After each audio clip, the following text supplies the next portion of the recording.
Welcome to This Explainer. Okay, today we're tackling something that literally everyone goes through, but, we rarely actually talk about it out loud. We're diving into the tricky, sometimes totally confusing, and always intense social dynamics of middle school. We'll look at three distinct stories highlighting self-worth, healthy boundaries, and how to see the big picture of your character.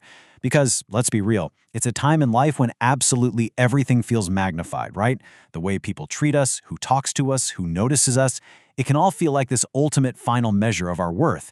But as you'll see today, there's actually a much healthier way to look at the whole shebang. So, be honest with yourself for a second. Do you ever feel like you need to be chosen just to be special? It is incredibly common to seek validation from the people around us. We so often fall into the trap of thinking that if a teacher, maybe a coach, or a popular peer singles us out in a positive way, it somehow proves that we matter. We're just waiting for that external tap on the shoulder. But here's the thing. Waiting to be chosen, it can actually hold us back from realizing our true value. And honestly, it gives other people way too much power over how we feel about ourselves. Okay, let's dive into this. Here is Section 1, Lucy's story, the search for a nickname. So Lucy was this bright, thoughtful student who really enjoyed school and her activities. And like anyone, she liked it when teachers noticed her and praised her work. Totally normal. But one day, she noticed this specific dynamic in her classroom. A teacher often called another student by a special nickname and sometimes chose that particular student for demonstrations. While seeing this, Lucy felt this deep sense of disappointment.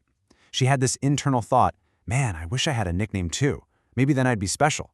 Without even realizing it, she was equating that very specific, singular type of attention with her own personal value. Later on, she shared these feelings with her mom, and her mom offered this profoundly grounding piece of advice. She told Lucy, it feels nice when someone notices us. Everyone likes that feeling. But being someone's favorite is not what makes you important. Her mom explained that teachers work with so many different students. They might joke with one kid, encourage another, challenge someone else.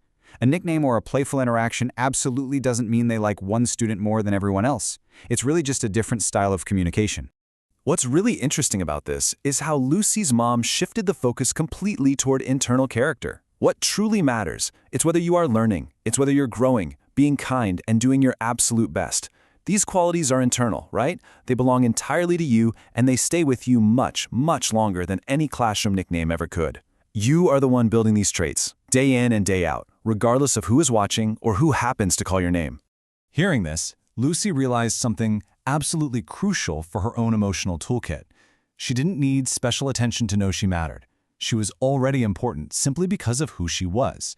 The external validation she was seeking was really just a temporary feeling, whereas her character, that was permanent. She had everything she needed right inside her. Moving right along, let's look at Section 2, Sheena's story, Understanding Safe Boundaries. Shifting gears slightly, let's meet Sheena. Much like Lucy, Sheena really enjoyed talking to her teachers. She appreciated that some were funny, some were encouraging, and some made learning genuinely exciting. Well, one day, Sheena felt this strong urge to send a teacher a personal message. Her motivation? She just wanted the teacher to notice her and validate her. But right before she hit send, she paused. She remembered a really vital piece of advice her parents had taught her. They said, teachers are caring adults, but they are not your friends. Their job is to help students learn. And this brilliantly illustrates the vital difference in these relationships. Adults and children have very different roles. If Sheena needed to communicate something important about class, well, the appropriate channel was during school hours, or by asking her parents to help facilitate that conversation. A friend's role, on the flip side, involves those private conversations, peer-level sharing, and personal messages. Sheena realized in that moment of hesitation that she absolutely did not need private conversations or special attention from an adult to feel valued. The reality here is that good boundaries are there for a profound reason. They help both kids and adults stay safe, respected, and comfortable.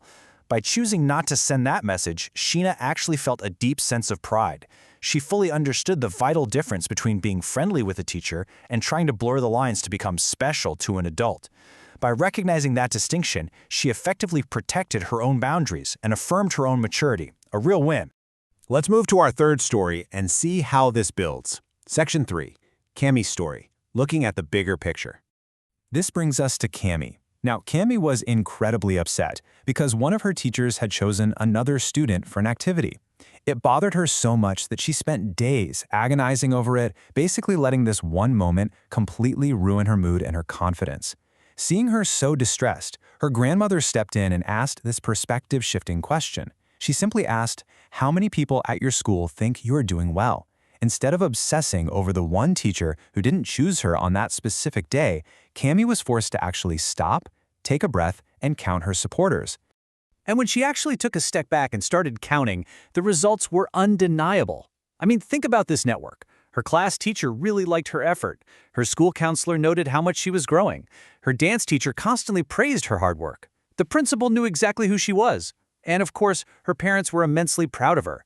Her grandmother smiled and pointed out that Cami was so busy staring at one small missing piece of the puzzle, she had completely forgotten to look at the massive, beautiful picture she had already built. So the crucial point here is that one person's attention, whether it's a teacher choosing you for an activity or a peer noticing your outfit, is only a tiny, tiny part of life.